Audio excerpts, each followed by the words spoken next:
Hi, మనకి వాతావరణ శాఖ అధికారులు అప్పుడప్పుడు హెచ్చరికలు జారీ చేస్తూ ఉంటారు కదా. కొన్ని ప్రాంతాల్లో ఉరుములు మెరుపులతో కూడిన వర్షాలు పడతాయి, కొన్ని ప్రాంతాల్లో పిడుగులు పడే ఛాన్స్ ఉంటుంది, జాగ్రత్తగా ఉండండి అని.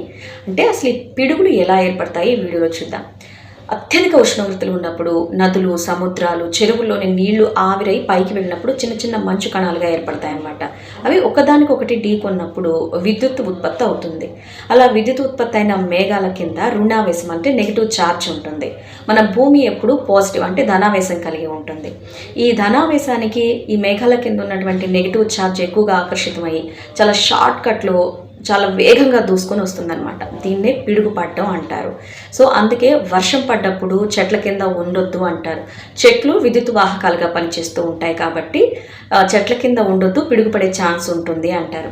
పిడుగు పడే సందర్భాలు ఉన్నప్పుడు ముఖ్యంగా వర్షాలు పడేటప్పుడు ఎప్పుడు కూడాను సైకిల్ తొక్కటము, బైక్ నడపడము లాంటివి చేయొద్దు. కారులో వెళ్తున్నట్లయితే బయటికి అస్సలు దిక్కకూడదు. అదేవిధంగా ఎత్తైన పర్వతాలు దగ్గరకు కానీ లేదంటే నదులు, చెరువుల్లో స్విమ్మింగ్ లాంటివి అస్సలు చేయకూడదు. పిడుగులు పడే ఛాన్స్ ఎక్కువగా ఉంటుంది.